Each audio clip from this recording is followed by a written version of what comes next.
'n nuwe Rubicon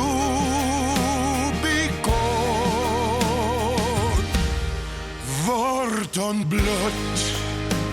Die reeks gaan oor soldate wat begin het na skool in die weermag. Die weermag was vredestydse weermag. Daar was nie 'n bosoorlog nie. Ons het in die weermag gaan aansluit nadat jy jou 9 maande diensplig gedoen het of tydens jou 9 maande diensplig. Dis 'n regimentele opleiding om militêre akademie toe te gaan, die meeste van ons, om 'n graad te kry en dan werk jy 4 jaar terug in die weermag, dan het jy 'n graad en dan kan jy iets anders gaan doen. Want daar's geen ander rede hoekom jy in die weermag was nie. Maar in daai vroeë jare in die weermag het die bosoorlog toe begin en die Suid-Afrikaanse polisie is onttrek, die weermag is ontplooi. En toe het ons hier 273 begin met transgrensoperasies en ons het in 'n bosoorlog groot geword vir tussen 19 en 21 jaar. Toe kom die verkiesing in Namibië. Ons onttrek, ons kom terug Suid-Afrika toe. Daar's nie meer 'n bosoorlog nie. Die demokrasie is op die tafel in Suid-Afrika, 'n nuwe bedeling wat kom. Dan het jy besluite om te neem en die individue en groepe wat ek uitgenooi het om deel te neem aan hierdie projek is almal wat positiewe besluite geneem het aan die einde. Met die nuwe demokrasie het ons almal 'n bietjie aangebly en toe in 'n ander rigting gegaan.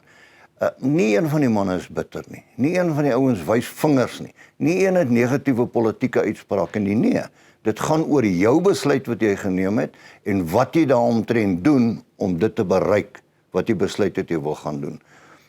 Dit is waar die oorsprong van Rubicon vandaan kom. Dis 'n besluit wat jy neem en jy weet as jy daai stap neem, is dit onomkeerbaar. Jy gaan nie weer omdraai nie. Ek was in die ou SAW. Ek het my diensplig gedoen.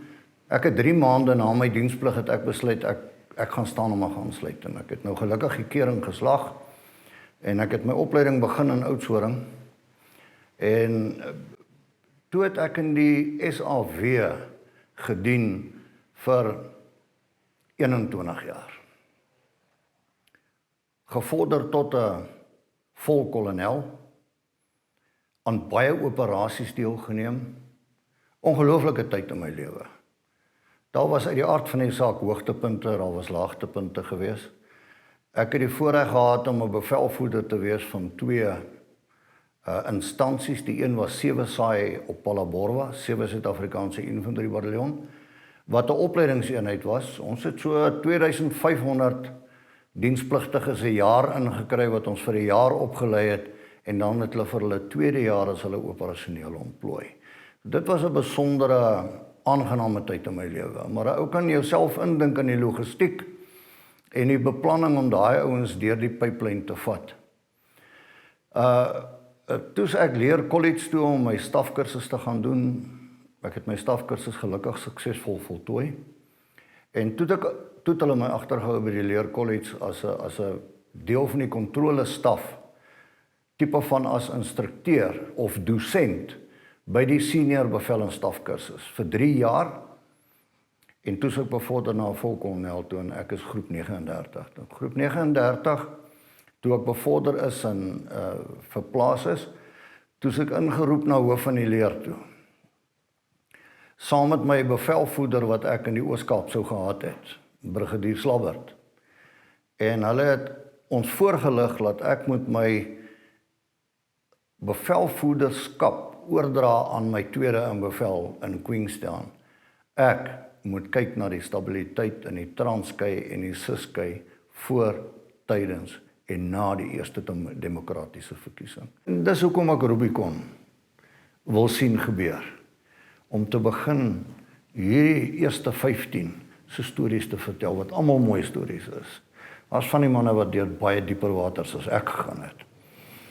My profiel teenoor die ander 14 is maar 'n ou lae profieltjie. Daai manne was groot eisters, groot manne. Vandag groot manne in die wêreld, besigheidswêreld. Party totaal vandag, wel van hulle is in hulle 80s, wat vandag totaal permanent op pensioen is en daai tipe van goed. Maar mooi stories. Almal het iets gaan doen wat positief is en ander mense probeer beïnvloed om positief te wees. So ek vertrou dat ons kan daai positiewe boodskap oordra en vir die manne begin sê, daar is altyd iets. Neem die besluit en bestuur die besluit wat jy geneem het om uit te kom waar jy wil uitkom. Die pad is grondpaaie, partye van hulle. Dan word dit weer 'n teerpad, dan word dit weer 'n grondpad. Maar bestuur om daar uit te kom. Dis binne jou vermoë om daar uit te kom. So ek dink dis die storie wat ek wil vertel. Ons kuier vandag hier by ex-generaal Johan Jooste, wat ons vandag ken as 'n man wat 'n baie belangrike rol speel in sandparke, met die beskerming van renosters. Ek het Johan gevra om deel te neem aan hierdie program, want hy het 'n besondere mooi storie om vir ons te vertel, waar vandaan hy gekom het, vanuit die weermag tot waar hy vandag sit. Dis 'n besondere geleentheid en ek is natuurlik baie dankbaar dat hy die uitnodiging aanvaar het om deel te neem. Nou ek het Johan Jooste ontmoet, toe was hy en sy vrou 2 luitenante by die infanterie skool. Ek dink ek was 'n KO toe gewees, en ek het Johan se loopbaan gevolg. Ons paaie het baie gekruis. Hy was die bevelvoerder by 8 Saai op Appington, toe ek die bevelvoerder by 7 Saai op Alaborwa was. Hy was 'n groepbevelvoerder op Ellis Ras, toe is ek nog steeds die bevelvoerder by 7 Saai, en ek het by hom gaan kuier op Ellis Ras om te leer hoe werk 'n groep, die jaar net voor ek op stafkursus gegaan het. Johan Jooste word gekenmerk deur 'n netjiese, strategiese individu. Nie net soldaat nie, individu. En ek is besonder bly om hom op die program te hê. Ek kom uit 'n werkersklas huis uit. Almal sê hulle het arm groot geword in 'n werkersklas uit. Dis amper cool om dit te sê, en kyk nou waar het jy gekom. Ek moes op skool myself voorberei. Daar was by my nie twyfel dat dit gaan van my afhang nie. Was by my nie twyfel dat daar gaan nie hulpbronne wees nie. Ek sal self 'n plan moet maak. So mense het baie ingesit in skool en in akademie, en dan was daar kadette wat vir my 'n groot stimulasie was, intuïtiewelik. Kom net 'n militêre familie uit nie, niks nie, maar dit het vir my groot plesier gegee. Ek was die sommajoor van die kadetafdeling en dit het vir my groot bevrediging gegee. Oor die skaarste van hulpbronne, en omdat ek geweet het ek is op my eie aangewese, nie omdat ek net 'n goeie reis het gekom het nie, het ek in matriek 'n aanbod gekry, 'n beurs, 'n baie goeie beurs om BCom regte te gaan studeer Universiteit Vrystaat, en ek het geweet ek sal altyd wil gaan weermagdiens doen, maar ek kon nie nee sê daarvoor nie. En ek doen toe aansoek, en hierdie beplanning vind plaas. Ons het in Bakley Wes gebly, dis naby Bloemfontein, so die gestalte daarvan was al redelik duidelik gewees, en tog 'n bevrediging by my dat ek is uitgesorteer vir die kort termyn. Ek kan gaan studeer, want daar was daaroor nie twyfel nie. Ook nie by my mynwerker pa en my goeie ou ma nie. 'n pamflet land by die skool oor die militêre akademie. Dit is laat daai jaar, dit is seker laat Oktober gewees. En per toeval kry ek die pamflet. En ek begin blaai, en nou jy kon nie toe Google of navraag doen nie. Ek praat met die plaaslike kommando bevelvoerder, hy weet ook maar nie, want die militêre akademie is iets wat 'n bietjie in die afstand is. En daar besluit ek sê vir my ouers, ek gaan vra om militêre akademie toe te gaan. My ma wys my nou nog op, sy sê, jy kan nie vra om akademie toe te gaan nie. Jy skryf jouself in, en dan is daar keurrade, en dan is daar 'n proses voor jy by die militêre akademie uitkom. En toe ek gevra het vir uitstel, het die weermag ja gesê, op my snailmail briefie vir my teruggeskryf, en hier skryf ek weer 'n brief. Ek is nou jammer. En soos ek geleer is in die Afrikaanse klas, my brief so en so verwys, ek wil asseblief militêre akademie toe gaan. Hulle het ook vir my beleef daarop gewys, ek gaan nie militêre akademie nie, jy gaan meld aan vir opleiding, dan gaan ons kyk of jy materiaal is. En ek teken die brief, en ek kry my oproepinstruksie, en ek gaan weermag toe. En selfs toe ek daar aankom, het almal gesê, jy moet nou net nie dink aan die voordele nie. Hier is groot voordele, dit is waar, jy gaan van iets studeer, en jy gaan baie voordele hê, maar hier is 'n harde pad voor. Generaal Malan was die voorsitter op ons akademiekeraad. Hy was toe brigadier gewees. En selfs hy het na my gekyk, en seker ook na my klein gestalte gekyk, en nog met my gespot. Hy gesê, jong, ons is hard op die manne. En wat die militêr toe vir my beteken het, ek het net nie getwyfel nie. Nooit, geen oomblik, nadat ek dit gedoen het nie, omdat die militêre akademie vir my beteken het, en later 'n weermag blootstelling, deur 'n infanterie skool en later op, dit het my lewe gedefinieer en was ek baie dankbaar dat ek regtig uit my hart uit kon toewy, want dit is wat ek wou doen. Elke stukkie. Niemand het ooit gedink Jooste sal uit die weermag uitgaan om iets anders te doen nie. Baie mense het my met die tyd gesê, jy is 'n vermoënde ou, jy kan miskien vir jou 'n werk kry, jy kan geld maak. Maar niemand het ooit daaraan gedink nie, ek ook nie. En dit was die begin van 35 goeie jare met basiese opleiding in Heidelberg. 7 bevelsposte, 14 verplasings tussen my en Arina. En ja, in daardie proses 'n gedeelte van 'n Rubicon was waarskynlik uit die SAW na die Suid-Afrikaanse Nasionale Weermag, wat 'n bietjie van 'n ander storie is, want ons moenie twyfel daaroor dat dit het 'n groot impak gehad nie. Vanmôre is ons in die teenwoordigheid van generaal Roland de Vries. Ek mag nie vir hom sê generaal nie, ek moet vir hom sê Roland. Ook nie Nou, oom nie. generaal de Vries het 'n groot invloed op my loopbaan in die weermag gehad. Ek het hom ontmoet by Eensaai in Bloemfontein. En van daai tyd af, ek het my gemekaniseerde infanterie opleiding daar gedoen toe ek hom ontmoet het. En van daar af het ons paie redelik baie gekruis. Hy was ook my bevelvoerder vir 'n jaar by die Leerkollege, die Suid-Afrikaanse Leerkollege, toe ek my bevel en stafkursus gedoen het. En daarvan af is hy weg en het hy op strategiese vlak begin beweeg. Ek het Roland de Vries se naam op my lysie gesit om hom uit te nooi om deel te neem aan hierdie program as gevolg van die positiwiteit en sy positiewe benadering. 44 gebore Coetzee. So ek stap aan in die lewe. Ek was in Pretoria gebore. Ek het as 'n klein seentjie kaal gehad rondgehardloop in Rivera. Ek kon nou onthou ons het 'n houthuis gehad en klippe afgerol teen myntjies kop. In die vroeër 50er jare, vroeë 50er jare is ons van 'n boupark toe. Ons het daar gebly. Ek het nie van daai plek gehou nie. Later toe ek behoorlik kom praat, het ek van the Black Hole of Calcutta gepraat. Ellen het nie daarvan gehou nie.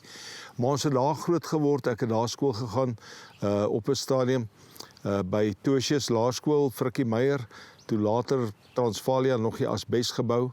Toe het ek uiteindelik gematrikuleer in 62. Ek dink die enigste rede hoekom ek eintlik in die skool was as gevolg van kadette. Ek het toevallig matriek gemaak, tweede klas matriek. Universiteit vrystelling was baie verbaas daaroor, maar ek wou army toe gaan van kleins af. Dit was net, as jy foto's sien van my toe ek klein was, dan sien jy ek is iewers besig om te saleer. So lekker maargat ou, is nou nie so dikkerig soos wat ek nou is nie. Maar ek wou altyd army gegaan het. So ek het by enigiets met 'n uniform aangesluit. Die blerrie voortrekkers, maar hulle toe 'n drywerfees, toe gaan ek oor na die Boy Scouts toe, want hulle het luiperkruip gedoen. En toe het ek baie goed gedoen op skool met kadette. Ons het kompetisies gewen en dit was nou nogal 'n redelike prominente ding in my lewe. Ek was nie lief vir skool nie, maar ek het baie gelees. Ek het baie gelees oor die militêr. Ek het nie politiek verstaan nie. Ek wou nie 'n politieke deelneem nie. Ek het matriek geskryf in 62. In 1963 is ek leergimnasium toe met so klein tassie. Ek het met 'n trein gery daarvan vereniging, jy moet nou vandag vereniging stasie toe gaan, hy is nou 'n lokasie. Maar ek's daar afgelaai by Pretoria stasie. Daar was 'n ou stafsersant Brits. Hy het ons daar in 'n plattrok, Ford plattrok ingeboener. Ons is daar leergimnasium toe ek weer sien, hardloop ek daar van die onderste, daar was die panser lesingkamer was daar onder by die hoofhek. Toe het ek daar 'n trommel gekollek met swaar goed en ek hardloop met 'n R1 op my ander skouer na Bungalow toe. Ek is in C Company ingedeel. Daar begin my loopbaan toe. Ons het daai 9 maande wat ons by die leergimnasium is, het ons 'n instrukteurskursus gedoen wat uitstekend was. Almal in die leergimnasium het 'n 9 maande instrukteurskursus gedoen wat van ons beste instrukteursopleiding was wat dit was net amazing geweest. Dit was die eerste ervaring wat ek met hierdie militêre gemeenskap gehad het Ek het gehou van wat ek sien en dit was lekker geweest en ons daar met ons opleidinge begin en ek het dit werklik geniet. Maar ons is toe gekeer om 'n offisierskursus te doen en ons het baie goed gedoen op daai kursus, 'n baie goeie kursus. Ek probeer nou dink, ons kursusleier was Jack Turner geweest. Uitstekende instrukteur. Ons het daai kursus voltooi, kursus geslaag. Ek is toe huis toe van Vanderbijlpark toe en hulle het gesê hulle sal vir ons laat weet.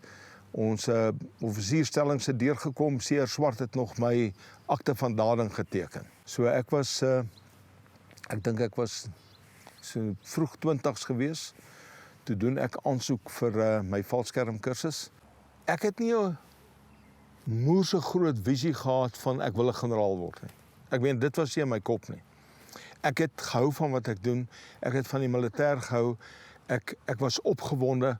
Ek wou meer gaan leer en ek wou by tactics uitgekom het. Ek het altyd op my militêre kursusse vir een of ander rede goed gedoen. Ek weet ek het op veggroep kursus het ek eerste gekom. Die ouens sê vir my op bevel en stafkursus het ek eerste gekom en sulke goed. So ek het goed gedoen op my kursus en daar was 'n groot belangstelling my wat hierdie goeters aan betref. Op 'n stadium het ek baie begin lees oor nuwe infantry taktiek, spesifiek MEG infantry taktiek. Ek weet die Duitsers was besig met die ontwikkeling van gemekaniseerde infantry bataljons. Een van die uitrustingstukke wat hulle gebruik het was die Marder. Ek het baie gelees oor die Marder, gekyk wat sy gebruikerspesifikasies is. Ek het begin, sonder dat iemand met my gepraat het daaroor, self begin skryf, artikels geskryf. Ek het een oggend, 2 uur in die oggend met HB potlood. Ons het nog met HB potlood in daai tyd geskryf.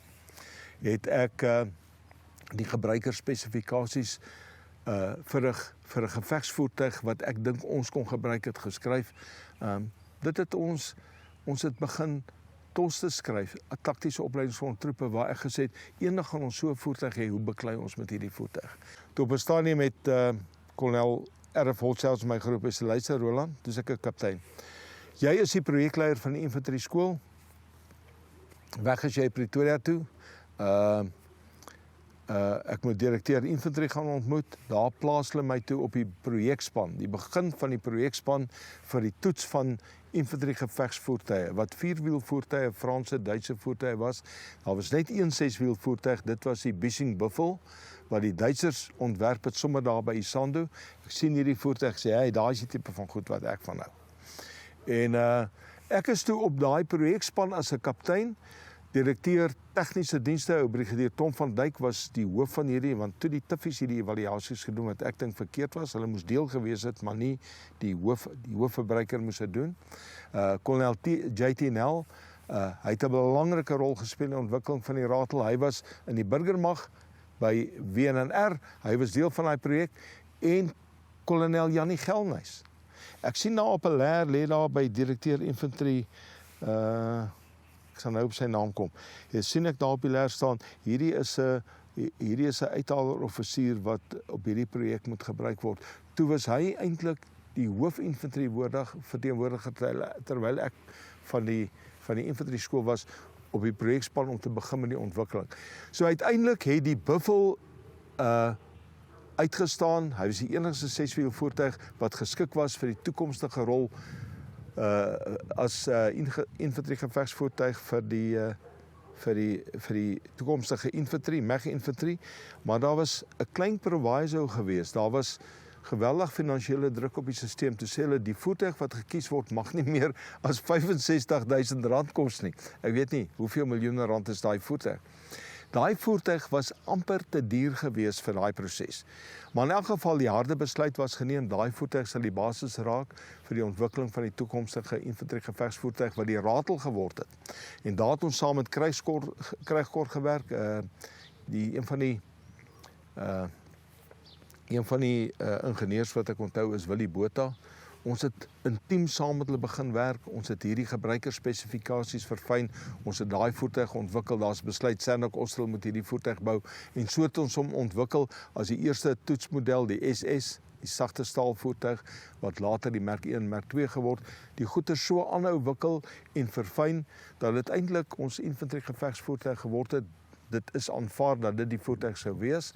En toe op 'n stadium met Tony Severus, hy het 'n baie belangrike rol geskryf in die ontwikkeling van die boek oor Ratel. Ek dink hy het die grootste werk gedoen saam met Sarge Nel, maar ons het almal saamgewerk en hy het ons geïntegreer in die span wat daai boek ontwikkel. Die hele geskiedenis van daai Ratel is in daai boek vervat en hoe hy ontstaan het, al die toetse wat gedoen was. Uiteindelik was daar 4 prototipes. Ek is toe 'n majoor. Tony Severus is 'n majoor by die infantry skool, hierso teen 75. Dis die tyd wat Operasie Savannah begin het. Ek het gewolonteer vir Operasie Savannah. Hoof van die leer gesê, jou gat man, jy gaan terug infantry skool toe. Ons moet begin om MEG infantry doktrine te ontwikkel. Ek toe later opdrag gekry van generaal Kat Liebenberg, toe hy direkteur infantry was. Toe sê hy vir my, Roland, skryf vir ons alles in een boek, die gemekaniseerde infantry peloton die geveg. Daai doktrine het toe die basis geword vir die ontwikkeling van alle gemekaniseerde infantry doktrine. Toe kry ek opdrag om, ek moes toe op stafkursus gaan, maar die ouens sê vir my, jy is so besig met die MEG goed, ons moet 'n bietjie uitstel, jy kan later op stafkursus gaan. Toe moes ek in 1979 verplaas hulle my infantry, direkteur infantry in Pretoria. Eerste keer wat ek 'n stafoffisier was, ek weet nie julle is vir die job nie, glad nie daarvan gehou nie, maar ek moes die MEG-stelsels daar gaan vestig, en gelukkig, ons het dit toe gedoen, ons die goeders op dreef gekry.